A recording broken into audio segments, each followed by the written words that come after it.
नमस्कार, जोहार झारखंड देख रहे हैं आप। आपके साथ मैं हूं शिप्रा झा। गोड्डा में हॉरर किलिंग का सनसनीखेज मामला सामने आया है, जिसमें झूठी शान की खातिर भाई ने ही बहन की जान ले ली और उसे रेप और मर्डर का रूप दे दिया।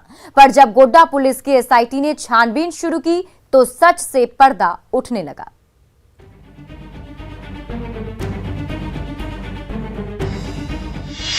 भाई निकला बहन का हत्यारा, शान में ले ली जान, पकड़ा गया हत्यारा भाई। सफेद कपड़े से चेहरा छिपा रहा यही वो हत्यारा भाई है जिसने झूठी शान में उस बहन की जान ले ली जो कभी उसकी कलाई पर राखी बांधती थी, जो कभी उसकी रक्षा का वचन लेती थी। पर झूठी इज्जत की खातिर उसी भाई ने अपनी बहन की जान ले ली। ये सनसनीखेज वारदात हुई गोड्डा के मखनी गांव में, जहां पिछले सप्ताह एक कुएं से बच्ची का शव मिला तो हंगामा मच गया। परिजनों ने रेप कर हत्या की आशंका जाहिर की, पर जब गोड्डा पुलिस ने छानबीन शुरू की तो हॉरर किलिंग का कड़वा सच सामने आया। अपना इज्जत खराब होने से बचने के लिए मृतका की गला दबाकर हत्या कर तथा बाद में चाकू से सर पर वार कर चुपके से शव को घर के बगल के कुआं में डाल दिया गया।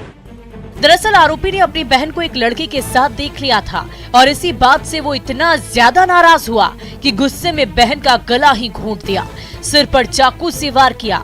जब उसकी जान चली गई तो शव को कुएं में फेंक दिया, फिर रेप और मर्डर की झूठी कहानी रच दी। जैसी ही बच्ची का शव मिला पूरे गाँव में सनसनी मच गई। गोड्डा पुलिस ने हत्याकांड की जांच के लिए एसआईटी की टीम बनाई, पर छानबीन में झूठी कहानी की असली सच्चाई सामने आ ही गए, जिसका पुलिस ने पर्दाफाश किया तथा अभियुक्त मोहम्मद सलीम अंसारी की निशानदेही पर प्रयुक्त चाकू एवं चाकू में लगे खून का पोंछा गुलाबी रंग का कपड़ा बरामद किया गया। झूठी इज्जत की खातिर अपनों की जान लेने की ये कोई पहली वारदात नहीं है। इससे पहले भी कई बार झूठी शान के लिए अपने ही अपनों का खून कर चुके हैं, पर ऐसी शर्मनाक वारदातों का सिलसिला थमने का नाम ही नहीं ले रहा है। गौरव झा, न्यूज़ 18, गोड्डा। राजस्थान के शातिर ठग ने फर्जी जज बनकर रांची के कई बेरोजगारों को कोर्ट में क्लर्क बनाने का झांसा दिया और लाखों रुपए ठग लिए। पर जब नौकरी नहीं मिली तो पीड़ितों ने पुलिस का दरवाजा खटखटाया। जगन्नाथपुर पुलिस ने फर्जी जज को पकड़ लिया है।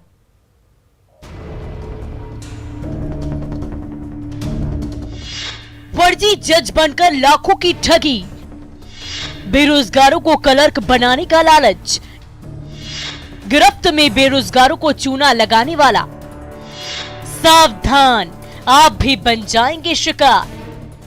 सावधान सावधान सावधान, कहीं आप फर्जी जज के शिकार ना हो जाए। जी हाँ, राजधानी में इन दिनों एक ऐसा फर्जी जज घूम रहा है जो लोगों को नौकरी के नाम पर उन्हें अपनी ठगी का शिकार बना रहा है। जी हाँ, रांची पुलिस ने जिस शख्स को हथकड़ियों में जकड़ रखा है उसका नाम है अतुल शर्मा। राजस्थान के शातिर शख्स ने इन दिनों झारखंड को अपना डेरा बना रखा है। कभी फर्जी जज बनकर बेरोजगारों को झांसी में फंसाता है तो कभी तांत्रिक बनकर भोले भाले ग्रामीणों को शिकार बनाता है।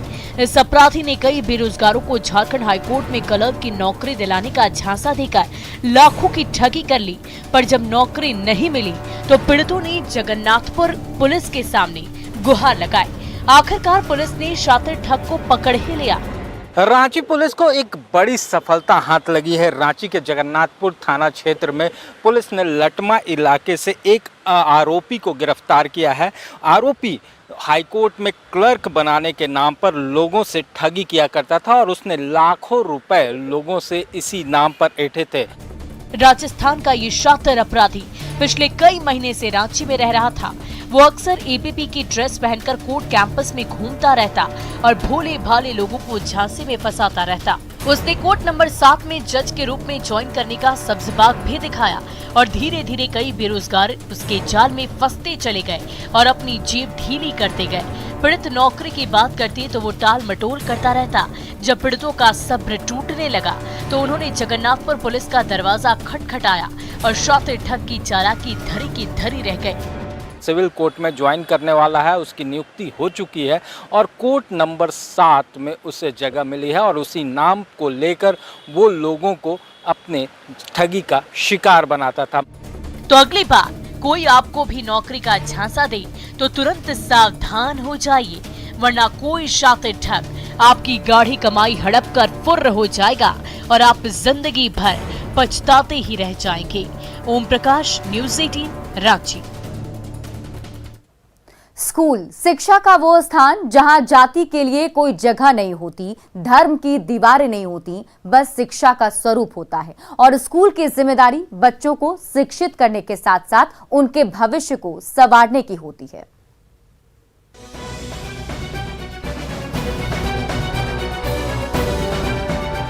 ये गोड्डा के पथरा का मिडिल स्कूल है। संत मार्क्स मिडिल स्कूल भी विवादों में है। पहले स्कूल में धर्म विशेष प्रार्थना को लेकर विवाद, फिर शुक्रवार के दिन स्कूलों में अवकाश और अब सरकारी स्कूल में धर्म विशेष देवता की तस्वीर। झारखंड के स्कूलों में धर्म विशेष इन बातों को लेकर विवाद खड़ा हो गया है। आपको हम दिखाएंगे कि ये स्कूल का कार्यालय है और कार्यालय के अंदर की तस्वीर सबसे पहले दिखाएंगे कि इस स्कूल के कार्यालय के अंदर एक खास धर्म का प्रचार प्रसार जो है वो हो रहा है। विवाद की वजह स्कूल के कार्यालय में लगी यीशु की सिर्फ ये तस्वीर ही नहीं, प्रार्थना भी है। धर्म विशेष की प्रार्थना। इस प्रार्थना की शुरुआत ही हे प्रभु से की जा रही है, यानी स्कूल चले सरकारी अनुदान पर और स्कूल में प्रार्थना हो धर्म विशेष। कोई प्रार्थना धर्मनिरपेक्ष कैसे हो सकती है? आप देखिए कि इस स्कूल के अंदर प्रार्थना भी जो है वो तू ही राम है तू रहीम है सरकारी आधारित नहीं होते हैं। इस स्कूल में प्रार्थना हे हमारे पिता तू जो स्वर्ग में है कराया जाता है। पथरा के सरकारी स्कूल में धर्म विशेष क्रियाकलापों को लेकर स्कूल के प्रिंसिपल से जब सवाल पूछे गए तो मैडम जी साफ कहती है कि सालों से स्कूल की यही प्रथा चली आ रही है। क्योंकि यहाँ हम दबाव नहीं देते हैं सर, जो प्रेयर करते हैं ना उस समय जो मुस्लिम बच्चे हैं वो हाथ नहीं जोड़ते हैं। हाँ, क्योंकि दुआ तो सबको अपना दुआ करते हैं लेकिन वो लोग हाथ नहीं जोड़ते हैं और जो हिंदू बच्चे हैं वो हाथ जोड़ते हैं। सरकारी स्कूल में धर्म विशेष तस्वीर, धर्म विशेष प्रार्थना और सालों से चली आ रही परंपरा के खिलाफ शिक्षा विभाग ने संज्ञान ले लिया है। इंतजार ये रहेगा कि कितनी जल्दी विभाग की गाइडलाइन के मुताबिक इस स्कूल में व्यवस्था बदलेगी, स्कूल में धर्म की दीवार को तोड़ा जाएगा। गौरव झा, न्यूज़ 18, गोड्डा। और रामगढ़ में खेतों के बीचों बीच से मिथेन गैस से प्रेशर से लगातार जहरीले पानी का फव्वारा फूट रहा है। उस धारा से खेत के खेत बंजर होते जा रहे हैं तो वो पानी पीकर मवेशी भी बीमार पड़ते जा रहे हैं। खेतों से फूट रही जहरीली धारा, मिथेन गैस के प्रेशर से फूटा फव्वारा, हरियाली और खुशहाली मिटाने वाली धारा। हरे भरे खेतों के बीचों बीच खड़ी लंबी सी पाइप और उस पाइप की नली से फूटता पानी का ऊंचा फव्वारा। ये नजारा है मांडू के तितिरमरवा टोले का।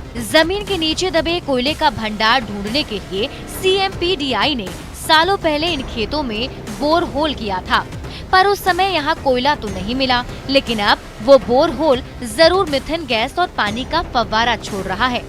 इस पाइपलाइन से पिछले 15 दिन से रह रहकर पानी की धारा बह रही है और वो धारा खेतों की हरियाली तो लीलती ही जा रही है, उस पानी से मवेशी भी बीमार पड़ते जा रहे हैं। मिथेन गैस से जहरीले हो रहे पानी ने मांडू के मेहनतकश किसानों की चिंता बढ़ा दी है। मिथेन गैस के कारण यहाँ आग लग जा रही है और पानी भी साथ साथ निकलती है जिससे जानवर लोग पीते हैं तो बीमार पड़ जा रहे हैं। जितना भी जगह पे पानी पहुंच जा रहा है वो जगह पे एकदम खेती कोई मैंने थोड़ा सा भी नहीं हो पा रहा है। हाँ। जिसके कारण मैंने ऐसी भी मैंने क्या बोलते हैं मैंने मौसम जो किया वो मैंने पूरा खराब किया और मैंने खेती भी नहीं हो पाएगा। तितिरमरवा टोले की धरती के नीचे दबे मिथेन गैस का प्रेशर अचानक इतना तेज हो गया है कि जहां कहीं भी होल कीजिए वहां से गैस के प्रेशर से पानी की इतनी तेज रफ्तार फूट पड़ती है कि सब कुछ तहस नहस हो जाता है। पानी की वो धारा जिन खेतों तक फैलती है वहां की मिट्टी की उर्वरता कम हो जाती है। एक तो मौसम की दगाबाजी, ऊपर से मिथेन गैस की मार ने मांडू के अन्नदाताओं की कमर ही तोड़कर रख दी है, पर प्रशासन उनकी गुहार सुनने को तैयार नहीं है। ये पूरा एरिया मिथेन गैस से भरा पड़ा हुआ है और यहाँ पे लगभग में 10 से 11 जगह बोरिंग करवाया गया था और उन सब में थोड़ा थोड़ा गैस रिसाव हो रहा था पिछले की। तो अब इसमें सबसे ज़्यादा गैस का रिसाव ज़्यादा हो रहा है। तो उसके नीचे में जैसा कि जानिए रहे नीचे में मिथेन गैस होने के कारण और बोर किया गया, फिर से उसको सुपरविजन नहीं करके उसको बोरिंग करके जो पानी का व्यवस्था करने के बाद धरती के अंदर दबा मिथेन गैस का ये अकूत भंडार देश की तकदीर बदल सकता है, पर वही मिथेन गैस इन दिनों मांडू के ग्रामीणों के लिए अभिशाप बनता जा रहा है। लेकिन रामगढ़ जिला प्रशासन की नींद टूटने का नाम नहीं ले रही है। जावेद खान, न्यूज़ 18, रामगढ़। और लगातार हो रही बारिश के कारण स्वर्ण रेखा नदी के बराज डैम का जलस्तर काफी बढ़ गया है। जलस्तर बढ़ने से डैम का पानी खतरे के निशान के ऊपर होने से गासूडी बराज के 18 फाटक में से 12 फाटकों को खोल दिया गया है।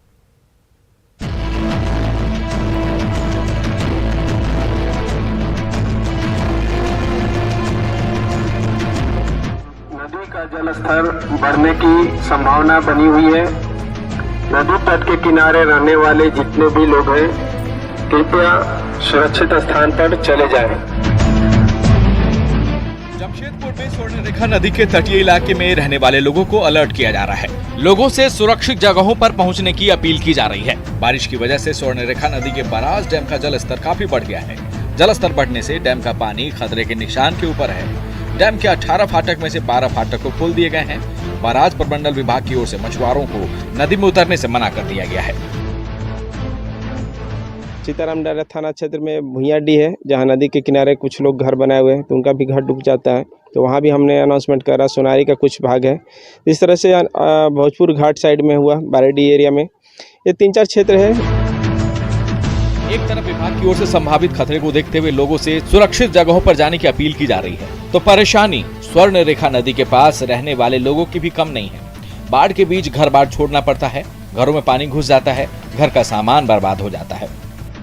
पर में भागते हैं, रोड के किनारे चले जाते हैं, कहीं जाके बैठते हैं, सब सामान वामान छोड़ के इसी, और आते हैं तो पूरा घर जल थल भरा रहता है, तो पानी आस्ते आस्ते निकलता है, फिर साफ सुथरा करते हैं, सामान सब बर्बाद हो जाता है। हालांकि तटीय इलाकों की लगातार निगरानी की जा रही है, ताकि आपात की स्थिति में लोगों तक जल्द मदद पहुंचाई जा सके। डैम में तैनात सुरक्षाकर्मी को सतर्क रहने के निर्देश दिए गए हैं। जरूरत है कि नदी के आसपास रहने वाले लोग भी प्रशासनिक अपील को समझे और स्वर्ण रेखा नदी के खतरे को देखते हुए सुरक्षित जगह तक जल्द पहुँच जाए। प्रभंजन कुमार, न्यूज़ 18, जमशेदपुर। और इसी बीच रांची से एक बड़ी खबर सामने आ रही है। ईडी ने पंकज मिश्रा को गिरफ्तार किया है। इस वक्त की बड़ी खबर आपको बता रहे हैं, ईडी ने पंकज मिश्रा को गिरफ्तार किया है। 8 घंटे की पूछताछ और फिर गिरफ्तारी हुई। राजनीति और नौकरशाही में चर्चित चेहरा है पंकज मिश्रा, जिसके खिलाफ कई सबूत मिले हैं। पिछले सप्ताह कई ठिकानों पर छापा पड़ा था, जिसमें कई सारे सबूत मिले। 8 घंटे पूछताछ की गई और उसके बाद गिरफ्तारी हुई है। अवैध माइनिंग और ट्रांसपोर्ट का ठेका का खुलासा हुआ है। टोल टैक्स के ठेके से खेल शुरू हुआ था। पंकज मिश्रा को अरेस्ट किया गया है। आपको बता दें, इसके साथ ही कई और लोगों की मुश्किलें भी बढ़ सकती हैं। इस वक्त की बड़ी खबर आपको बता रहे हैं, ईडी ने पंकज मिश्रा को गिरफ्तार किया है। आपको बता दें कि बीते ही दिनों कई सारे ठिकानों पर छापा पड़ा था ईडी का। फिर ईडी की टीम ने 8 घंटे तक पूछताछ की और उसके बाद कई सारे सबूत मिले हैं, जिससे ईडी की टीम ने अब गिरफ्तार कर लिया है। पिछले सप्ताह ही कई सारे ठिकानों पर छापेमारी की गई थी। अवैध माइनिंग और ट्रांसपोर्ट के ठेका का खुलासा हुआ है।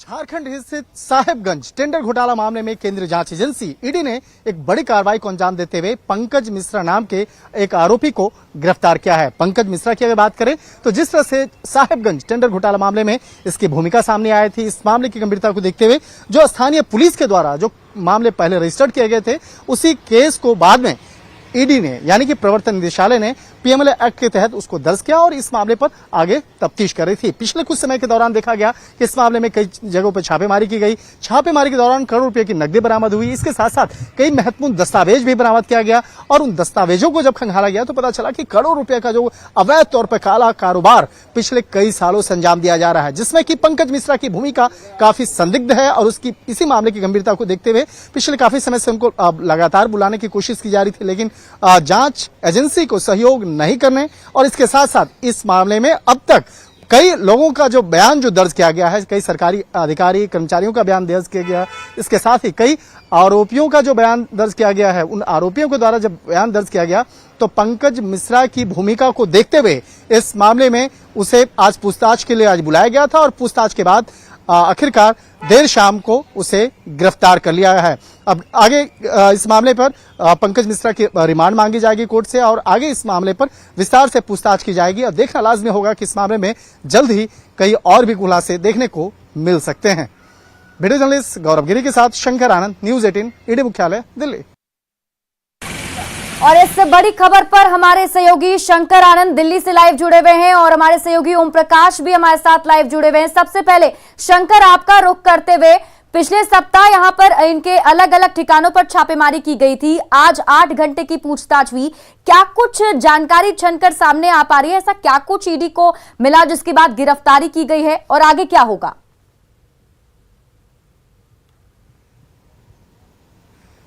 देखिए, जिस तरह से साहिबगंज टेंडर घोटाले मामले को अंजाम दिया गया था और इस मामले में जब कई मामले दर्ज किया गया था स्थानीय पुलिस में और उसी केस को जो वहां पर साहिबगंज में दर्ज हुआ था, उसी केस को आधार बनाते हुए ईडी ने इस केस को टेक ओवर करके इस मामले की इन्वेस्टिगेशन साल 2020 में प्रारंभ की थी। उसके बाद इस इन्वेस्टिगेशन के दौरान कई महत्वपूर्ण जानकारियां मिली और उसी के आधार पर जब जानकारी मिली तो उसके बाद कुछ दिन पहले ही छापेमारी की गई और छापेमारी के दौरान कई महत्वपूर्ण दस्तावेज और कई महत्वपूर्ण जो सबूत है उसको ईडी ने इकट्ठा किया और उसी के आधार पर पंकज मिश्रा को गिरफ्तार कर लिया है।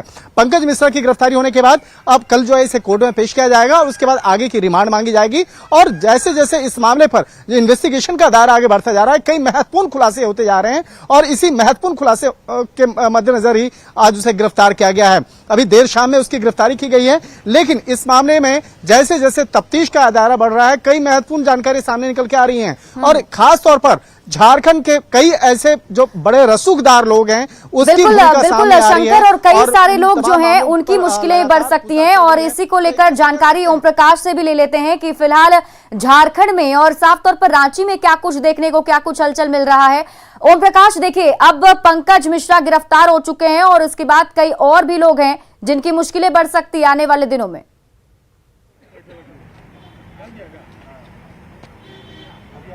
जी बिल्कुल, कहा जाए तो लंबी पूछताछ जो है वो पंकज मिश्रा से हुई है, जिसके बाद सूत्रों के हवाले से जो खबर निकलकर सामने आ रही है कि पंकज मिश्रा को गिरफ्तार कर लिया गया है। फिलहाल हम आपको बताना चाहेंगे कि इसी ईडी दफ्तर में सुबह से ही आज पंकज मिश्रा पहुंचे हुए थे, जहां पर उनसे पूछताछ की जा रही है और लंबी पूछताछ के बाद उनके गिरफ्तार करने की सूचना है।